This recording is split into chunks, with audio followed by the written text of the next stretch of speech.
આપ સૌના ધ્યાન ઉપર એક મારે મૂકવું જોઈએ કે દીકરા અને દીકરીઓ, એમાંય ખાસ કરીને દીકરીઓ, એને જ્યારે પોતાના ઘેરેથી અન્ય શહેરમાં અભ્યાસ માટે મૂકવામાં આવે ત્યારે એ વ્યવસ્થાને સંપૂર્ણપણે એમના મા બાપોએ સમજીને જોખી તોડીને દીકરીને ત્યાં મોકલવી જોઈએ એવો મારો નમ્ર મત છે। 11 અને 12 પછી અભ્યાસ અર્થે બહાર જતી દીકરીઓની એ વખતની ઉંમર એવી હોય છે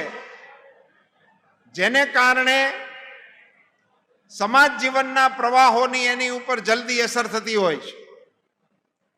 આ ઉંમરની દીકરીઓની સલામતી માટે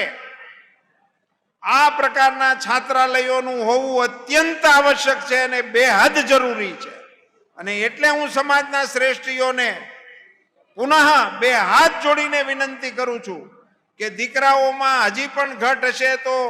એ પેઇંગ ગેસ્ટ તરીકે રહી અને પોતાનું ભણતર પૂરું કરશે, પણ દીકરીઓને 100% એડમિશન મળે એ પ્રકારની વ્યવસ્થાઓ અમદાવાદ મુકામે આપણે ઊભી કરવી જોઈએ। અને એ માટે જરૂર પડે તો બીજા પ્રકલ્પોને રોકીને પણ આ પ્રકલ્પો ઉપર જોર દેવું જોઈએ એવી મારી નમ્ર વિનંતી છે। એટલા માટે કે દીકરીઓ જ્યારે આવા મહાનગરની અંદર આવે,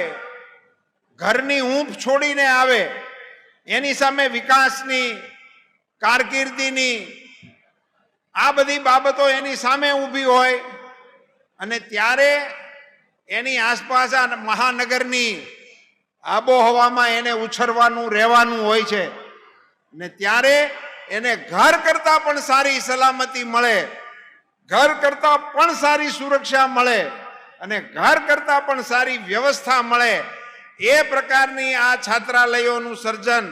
એ આ સમાજના આગેવાનો જેની ચિંતા કરે છે એટલા માટે હું એમને અભિનંદન આપું છું। હજુ સુધી તમે અમારી ચેનલને સબસ્ક્રાઇબ નથી કરી તો અત્યારે જ ન્યૂઝરૂમ ગુજરાતને સબસ્ક્રાઇબ કરો, ફેસબુક અને ઇન્સ્ટાગ્રામ પર ફોલો કરો।